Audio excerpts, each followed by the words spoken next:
কখনো এভাবেই বলের গ্রিপ দেখিয়ে দিচ্ছিলেন মুস্তাফিজ, কখনো শরীফুল ইসলাম মুস্তাফিজের ওয়ার্ম আপে খুব মনোযোগী ছাত্রের মতোই নজর রেখেছেন। কখনো মুস্তাফিজুর রহমানকে আবার দেখা মিলেছে ওই ছোট্ট সোনামণিদের সঙ্গে ছবি তোলার সময় নিজেই ঠিকঠাক করে দিচ্ছিলেন। গল্পটা প্রথম থেকেই দেখা যাক। ডাক্তারের সঙ্গে তখন কথা বলছিলেন ফিজ, পাশেই তখন ছোট্ট ক্রিকেটাররা এসে মুস্তাফিজের ছবি তুলছিলেন। এমন সময় মুস্তাফিজুর রহমান এসে তাদেরকে বলেন, সবার সঙ্গে একসঙ্গে ছবি তুলব, একটা একটা করে ছবি তোলা সম্ভব নয়।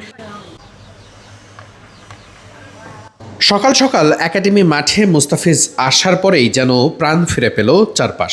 শরীফুল ইসলামকে সাথে নিয়ে যখন তিনি মাঠে এসেছেন মাত্রই, তখন একটু আড্ডা আর গল্পেই সময় কেটেছে প্রথমটুকু।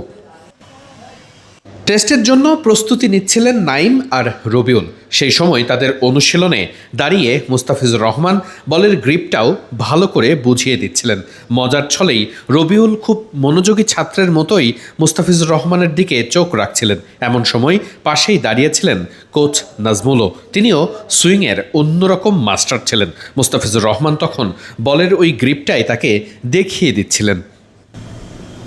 হঠাৎ মুস্তাফিজুর রহমানকে একাডেমি মাঠে দেখতে পাওয়ার মূল কারণ তিনি বোলিং অনুশীলন করেছেন এমনটা নয়, বরং অন্যান্য সময়ের মতোই মুস্তাফিজুর রহমান নিজেকে ফিট রাখার জন্য, ইনজুরিমুক্ত রাখার জন্য নিজের ফিটনেসের প্রতি খুবই ওয়াকিবহাল থাকেন। তাই যেদিন যতটুকু ট্রেনিং দরকার সেটা করেন মাপ মতো। আজও ট্রেনারকে সাথে নিয়ে চলে এসেছেন মিরপুর শেরেবাংলা জাতীয় ক্রিকেট স্টেডিয়াম সংলগ্ন একাডেমি মাঠে। সেখানে শরীফুল ইসলামকে সাথে নিয়েই কাজ করেছেন ফিটনেস নিয়ে। ওয়ার্ম আপের প্রত্যেকটা ব্যাপারই মুস্তাফিজের কাছে খুবই গুরুত্বপূর্ণ। তাই কিভাবে সেটা শুরু করতে হবে, একজন পেসারের জন্য কোনটি গুরুত্বপূর্ণ, সব কিছুই যেন খাতা কলমে একেবারে নিখুঁতভাবে বুঝিয়ে দেওয়ার চেষ্টা করেন সতীর্থদের। মুস্তাফিজের সাথে তাই অনুশীলনেও বেশ মজা পেতেই দেখা যায় সতীর্থ শরীফুল ইসলামদের।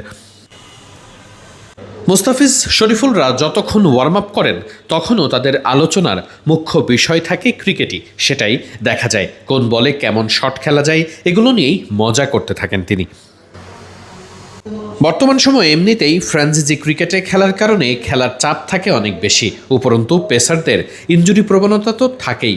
মুস্তাফিজুর রহমানের বোলিং অ্যাকশন আবার অন্যরকম। তাই ইনজুরি থেকে বেঁচে থাকতে ফিটনেস ধরে রাখার জন্য প্রতিদিন নিয়ম করে জুৎসই ট্রেনিং করা খুবই জরুরি। কতটুকু ট্রেনিং করতে হবে, কতটুকু অ্যাডজাস্টমেন্ট হয়েছে, সব কিছুই নিখুঁতভাবে বুঝতে হয় এবং সেই অনুযায়ী কাজ করতে হয় মুস্তাফিজুর রহমানকে। সেটি তিনি করেছেন। মাঠে যখন তিনি ট্রেনিং করছিলেন তখনই বিসিবির প্রধান চিকিৎসক দেবাশিস চৌধুরী এসে মুস্তাফিজুর সঙ্গে দেখা করেন। লম্বা সময় ধরেই মুস্তাফিজুর রহমান সেই চিকিৎসকের সঙ্গে কথা বলেছেন। এরপরে ছবি তুলে ফিরে গেছেন জিম সেশনে।